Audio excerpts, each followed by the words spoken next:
మానవ తప్పిదం వల్ల నష్టపోయినటువంటి ఏపీకి సంబంధించి చింతించకండి. మేము ఉన్నాం, మేము ముందు తీసుకెళ్తాం. ఎదురు సీఎం ఉన్నారు, పైన పిఎం ఉన్నారు, నడిపిస్తూ ఉన్నాము. 6 నెలల కాలంలోనే 3 లక్షల కోట్ల పెట్టుబడులు తీసుకొచ్చాము. ఇంకా ముందు తీసుకెళ్తాము. పోలవరం కావచ్చు, అమరావతి కావచ్చు, రైల్వే జోన్ కావచ్చు, స్టీల్ ప్లాంట్ కావచ్చు, ఇవన్నీ కూడా ముందు తీసుకెళ్తున్నాము. అన్నీ జరుగుతాయి, మేము ఉన్నామనే ఒక భరోసా ఇచ్చారు. ఏంటి, ఏ విధంగా చూస్తారు?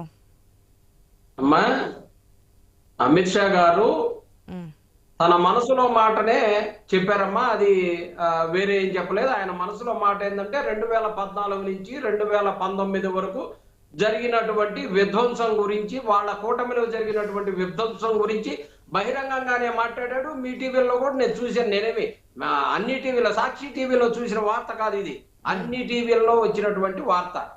మరి ఇది మరి సత్యం గారికి, మరి జగన్మోహన్ రెడ్డి గారు 22 మంది ఎంపీలు ఉన్నారు, ఇంతమంది ఉన్నారు, ఇన్ని చేశారు.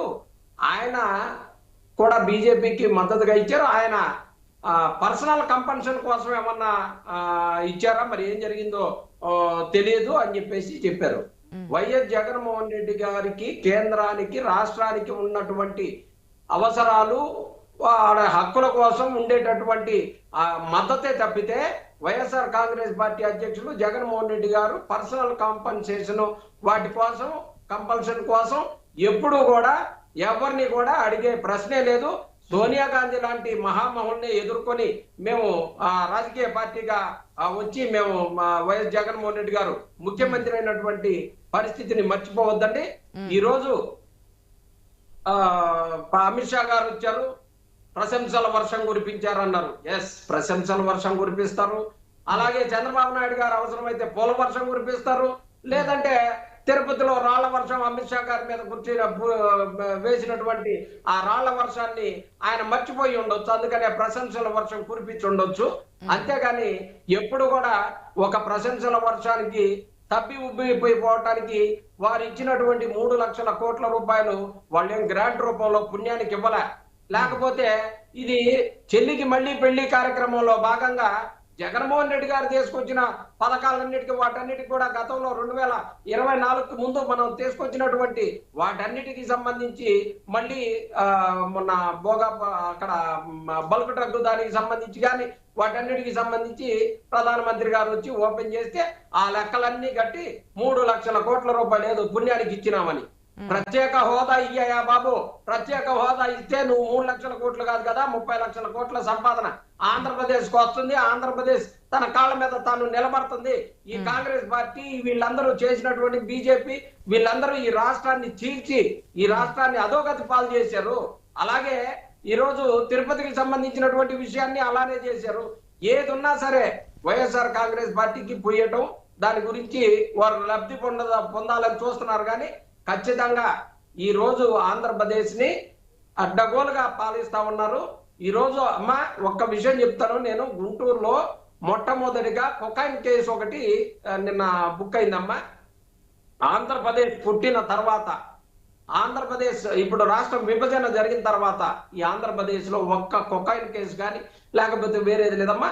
కొకైన్ కేసు ఈ రోజు బుక్ అయిందంటే ఈ కూటమి వేరేది అంటే వేరేది అంటే మీ భాషలో, మీ ఉద్దేశంలో వేరేది అంటే గంజాయి అనా, డ్రగ్స్ అనా, వేరే కేసులు అంటే దాని అర్థం ఉన్నానమ్మా. కొకైన్కి సంబంధించినటువంటి గుంటూరులో ఆంధ్రప్రదేశ్ పుట్టిన తర్వాత మొట్టమొదటి కేసుగా ఇక్కడ వచ్చింది. ఆంధ్రప్రదేశ్ లో ఈ కొకైన్ కేసు ఇలాంటిది రావడానికి ఈ కూటమి ప్రభుత్వం వచ్చిన తర్వాత ప్రజలకు భద్రత లేదు, లేకపోతే సెక్యూరిటీ లేదు, ఎక్కడ నిఘా పనిచేయట్లేదు, విజిలెన్స్ లేదు, ఏమి లేదు. ఓకే, మళ్ళీ పెట్టుబడుల నుంచి శాంతి భద్రతలకు వెళ్ళారు. ఫస్ట్ ఇది కంప్లీట్ చేయని తర్వాత దాని దగ్గరికి వెళ్దాం. ఫస్ట్ పెట్టుబడులకు సంబంధించి కంప్లీట్ అయిన తర్వాత అమిత్ షా టూర్ గురించి అయిపోయిన తర్వాత ఏపీలో ఉన్నటువంటి పరిస్థితుల గురించి మాట్లాడదాం. ఇచ్చిన హామీలను గాని, సూపర్ 6 హామీలను గాని ఒక్క దాన్ని కూడా నెరవేర్చేటటువంటి పరిస్థితి లేదు. మంత్రి పదవి కావాలా, నాగేంద్ర బాబుకు మంత్రి పదవి కావాలా, ఈ గోళ తప్పితే ప్రజలకు ఇచ్చిన హామీలను ఇదిగో నేను ఈ హామీ ఇచ్చాను బహిరంగ సభలో. ఓకే చిన్నప్పరెడ్డి గారు, గతంలో మీరు చేసిన దానికే కదా, ఒక్క నిమిషం, మీరు 2 స్టేట్మెంట్స్ అనేది పెట్టడం జరిగింది. ఒకటి మేము గతంలో చేసిన వాటికి మళ్ళీ పెళ్లి అనే కారణంతో ఏదో పుణ్యానికి ఇచ్చినట్టుగా 3 లక్షల కోట్లు ఇచ్చామని చెప్పి పదే చెప్తున్నారనేది ఒకటెత్తారు. ప్రత్యేక హోదా గురించి ఇవ్వండి అన్నారు. గతంలో మీరు ప్రత్యేక హోదా స్టాండ్ తీసుకునే కదా ఎలక్షన్స్ లో విజయం సాధించారు. మెయిన్ ఎజెండా అది ట్రంప్ కార్డ్ కింద యూజ్ చేసుకొని మేము ప్రత్యేక హోదా తీసుకొస్తాం. ఆనాటి టీడీపీ గవర్నమెంట్ కి ఎటు టర్న్ తీసుకోవాలో తెలియక పదే యూ టర్న్స్ తీసుకుంది అన్నాడు. ప్రత్యేక హోదా అని ఒకసారి ప్యాకేజ్ అని ఒకసారి లేదు హోదా అని ఈ విధంగా టర్న్స్ తీసుకుంటే వైఎస్ఆర్సీపీ మాత్రం ఒకే స్టాండ్ మీద ఉంది. మేము ప్రత్యేక హోదాకే కట్టుబడి ఉన్నాము, మేము మెడలోంచి తీసుకొస్తామన్నారు. ఆనాడు అధికారంలోకి వచ్చారు. మీరు అనేక బిల్లులకి ఆమోదం తెలిపారు. ఆనాడు మీరు గవర్నమెంట్ లో ఉన్నప్పుడు, పైన ఎన్డీఏ గవర్నమెంట్ లో ఉన్నప్పుడు అనేక బిల్లులకు ఒక్క బిల్లుకు కూడా మీరు వ్యతిరేకించినటువంటి సందర్భం లేదు. అన్ని బిల్లులకి మీరు స్వాగతించారు, సపోర్ట్ చేశారు. మరి ఆనాడు ఎందుకు ఒక అమిత్ షా వచ్చినప్పుడు కానీ ఏదో మాట తప్పించి ఈ విధంగా నిరసనలు చేయడం కానీ, నల్ల బ్యాడ్జీలు ధరించడం కానీ, రాజీనామాలు చేయడం కానీ మీరు అధికారంలో ఉన్నప్పుడు ప్రత్యేక హోదాకు సంబంధించి ఏం స్టాండ్ తీసుకున్నారు? మరి మీరు కూడా సపోర్టివ్ గానే ఉన్నారు కదా, ఎందుకు కేంద్రం నుంచి ఈ స్థాయిలో రాబట్టలేకపోయారు? మా 22 మంది ఎంపీలు మాకు ఉన్నప్పుడు కూడా వైఎస్ఆర్ కాంగ్రెస్ పార్టీకి ఉన్నప్పటికీ కూడా వైఎస్ఆర్ కాంగ్రెస్ పార్టీ మీద ఆధారపడి కేంద్రం ఏర్పడలేదమ్మా. అవును, వైఎస్ఆర్ కాంగ్రెస్ పార్టీ మీద ఆధారపడలే. ఈ రోజు చంద్రబాబు నాయుడు గారికి ఆ గొప్ప అవకాశం వచ్చింది. చంద్రబాబు నాయుడు గురించి పక్కన పెడదాం, మీ గవర్నమెంట్ గురించి మాట్లాడదాం. ఓకే, 22 మంది ఎంపీలు ఉన్నారు. తప్పితే నేను మద్దతు విరమించుకుంటానని చెప్తే 5 నిమిషాలుగా ప్రకటన రావాలి. మీ గవర్నమెంట్ గురించి చెప్పండి సార్. ఓకే, చంద్రబాబు నాయుడు ఎన్నికల్లో హామీ ఇవ్వలేదు, ప్రత్యేక హోదా ఇస్తేనే మేము బీజేపీతో ఉంటాము, లేదంటే ఎలక్షన్స్ లో మేము గెలిస్తే ప్రత్యేక హోదా తీసుకొస్తామని చెప్పి 2024 ఎలక్షన్స్ హామీలో ఎక్కడైనా చెప్పినటువంటి దాఖలాలు ఉంటే చూపించండి. వాళ్ళ స్క్రిప్ట్ చెప్తారమ్మా, మీరు అడిగింది చెప్పరు వాళ్ళు. 2024 ఎలక్షన్స్ లో ప్రజల ముందు ప్రత్యేక హోదా అంశాన్ని పెట్టి మేము అధికారంలోకి వస్తే మీరు మాకు తీర్పిస్తే తీసుకొస్తాం ప్రత్యేక హోదా, బీజేపీ మెడలు వంచి కేంద్రం మెడలు వంచి అని చెప్పి ఎక్కడైనా టీడీపీ ఒక స్టేట్మెంట్ ఇచ్చిందా? ప్రత్యేక హోదా అంశాన్ని ఎక్కడ తెర మీద తీసుకురాలేదు. మీరెట్లా 3 క్యాపిటల్ సంబంధించి మేము అధికారంలోకి వస్తే మళ్ళీ చేస్తాము, మేము వస్తాము అనేది చెప్పారు.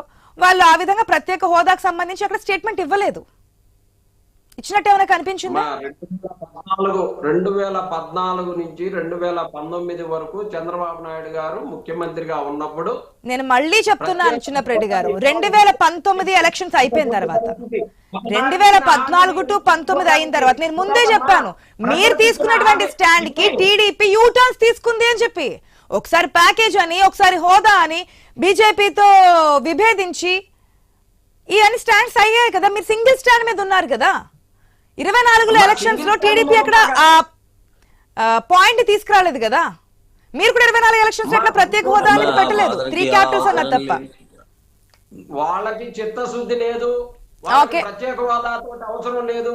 వాళ్ళకి ఎంతసేపు కూడా పవన్ కళ్యాణ్ గారిని వాడుకున్నారు, ఉప ముఖ్యమంత్రిగా చేశారు. ఇప్పుడు ఆయనకు వెన్నుపోటు పడవాలి, ఆయన దించాలి. Okay, right. మళ్ళీ డిప్యూటీ సీఎం గురించి వెళ్తున్నారు.